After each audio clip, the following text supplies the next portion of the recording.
I've been camping my entire life. I've slept under starlit skies in the most remote wilderness without a trace of fear. But last weekend, something fundamentally changed. At 3:12 a.m., I woke to a voice.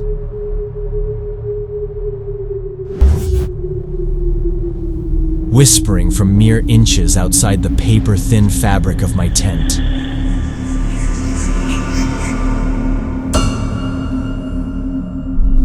And what it said, what it promised, still keeps me paralyzed with dread when the lights go out.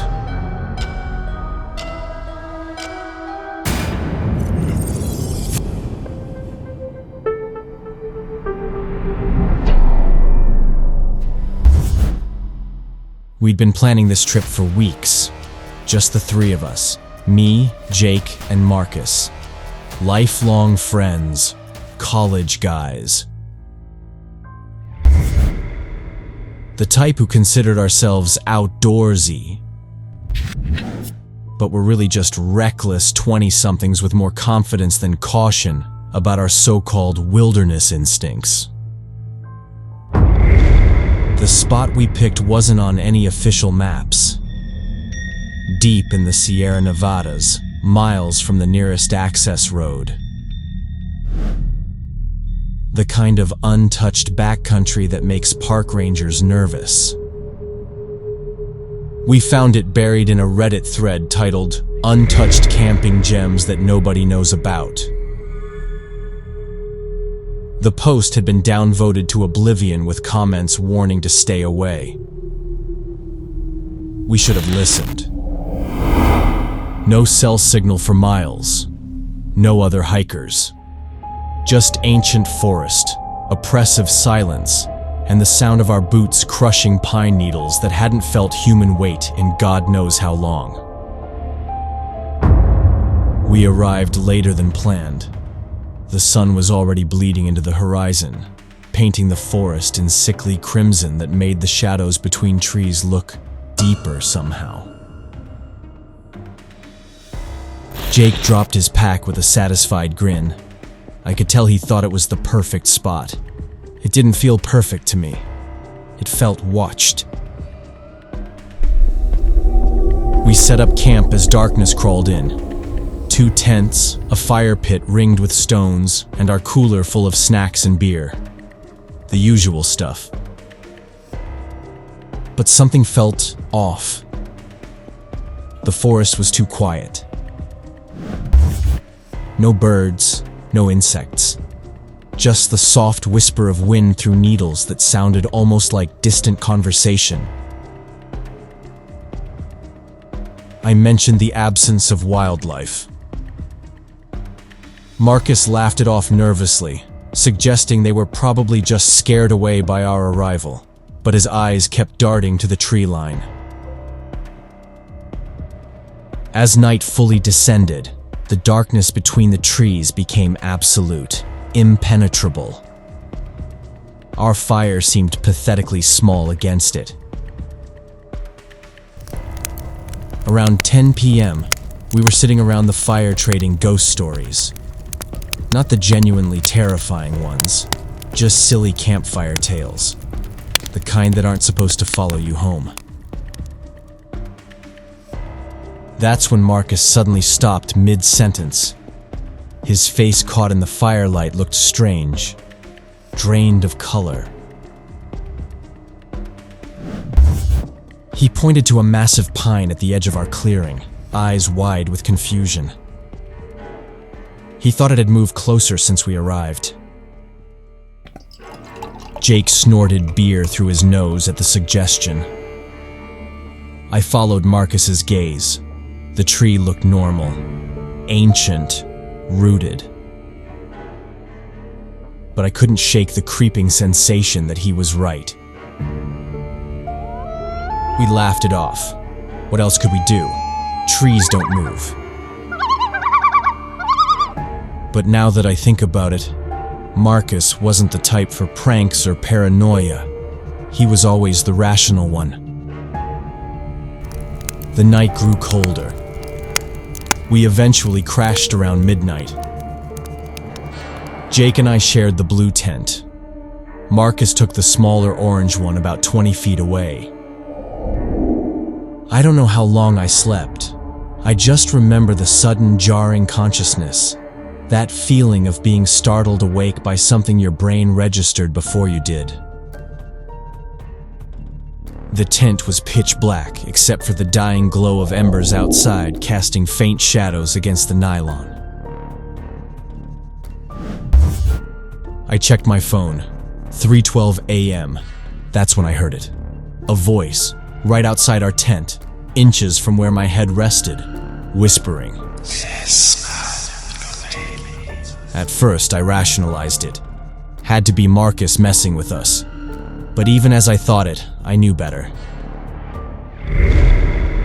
The whisper wasn't playful or human. It was wet, guttural, wrong. It came in soft, rhythmic pulses, like someone trying to speak while drowning.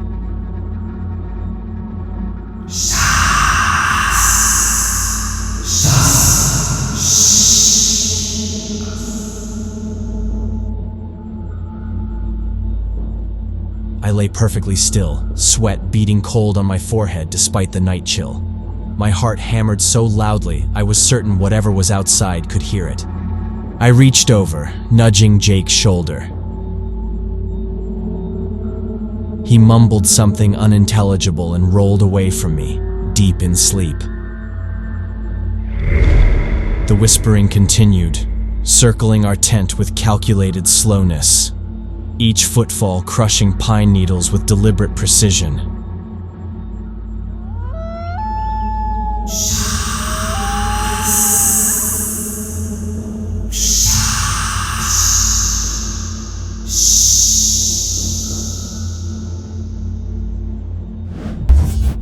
Something brushed against the tent wall.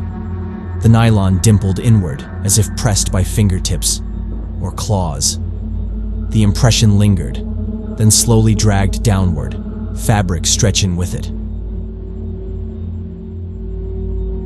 I lay frozen, barely breathing, fingers clutched white-knuckled around my flashlight. Then, without warning, silence. Complete and absolute. The night air hung dead.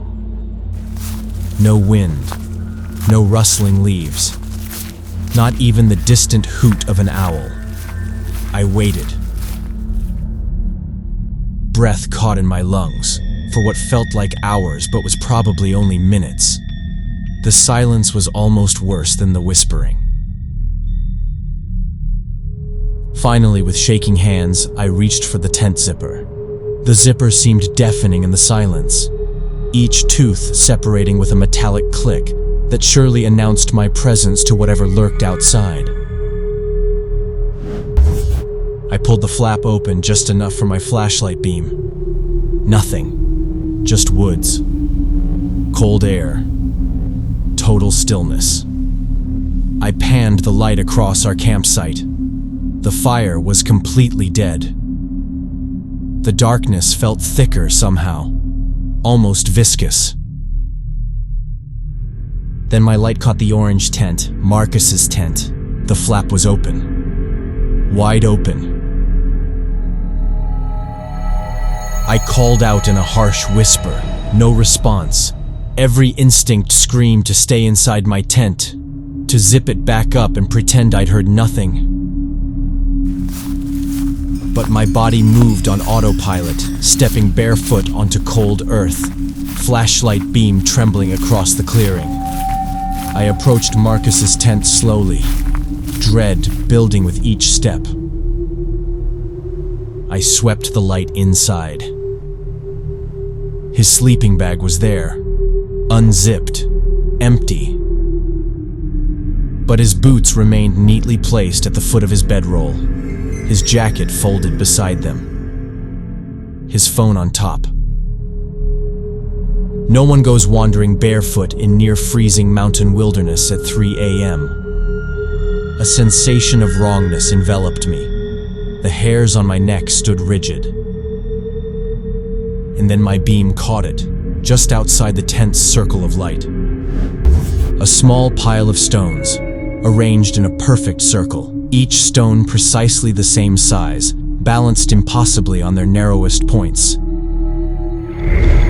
Dead center, a deer skull, fresh, glistening wet. I stumbled backward, eyes fixed on the grotesque arrangement. That's when I heard it again, from deeper in the woods now. The same whisper, but louder, clearer.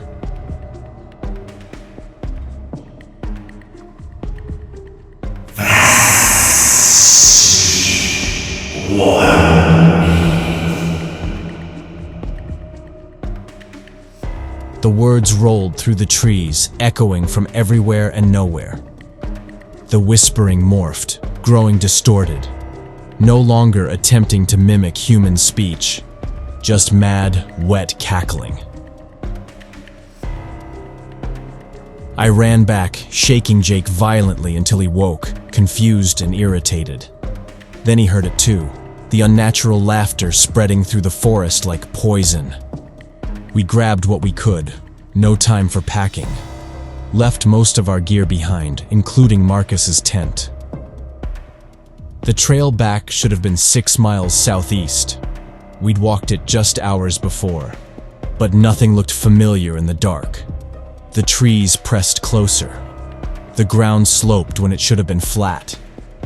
Branches tore at our faces, catching in our hair like grasping fingers.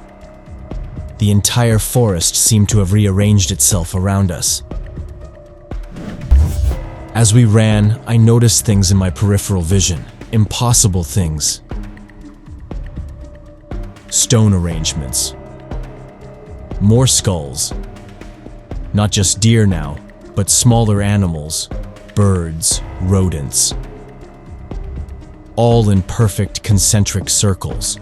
Broken trees bent into unnatural angles, forming crude doorways to nowhere.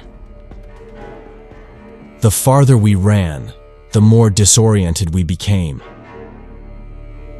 Every path circled back to our abandoned campsite. After an hour of desperate flight, Jake stopped suddenly, his breathing ragged. He'd realized what I already suspected. We were walking in circles. This wasn't the trail we'd hiked in on. I pulled out my compass, the last reliable tool we had. The needle spun wildly, rotating in complete circles without stopping. Useless. That's when the whispering came again. Not from the trees this time. From inside my backpack. I dropped it as if it had burned me. With trembling hands, I unzipped the main compartment. Inside, Marcus's phone. The screen glowing blue in the darkness. It was recording audio. My finger hovered over the playback button. I didn't want to hear it, didn't want to know. But I pressed play anyway. Marcus's voice, but wrong, distorted, like he was speaking underwater. It's inside me now. It wants your skull next. Run before it finds you. We ran again. No destination, just away. Blind panic propelling us through the darkness. When dawn finally broke, we somehow stumbled onto the dirt road where we'd left the car. Miles from where we should have emerged from the forest. Marcus was never found. Search and rescue spent 2 weeks combing those woods, professional trackers, cadaver dogs, thermal imaging drones. Nothing. His phone, the park rangers retrieved it from my bag. The recording was gone. Every file corrupted beyond recovery. The official report called it a tragic hiking accident. They always do. But I know what happened wasn't natural, wasn't explainable. And I know I left part of myself in those woods. The part that believed in a rational world where trees stay where they're planted and skulls don't arrange themselves in circles. Because sometimes when I'm alone, lying in bed with only the soft tick of my clock for company, I swear I still hear it. That voice, that whisper, and it always starts the same way. Shh. Shh.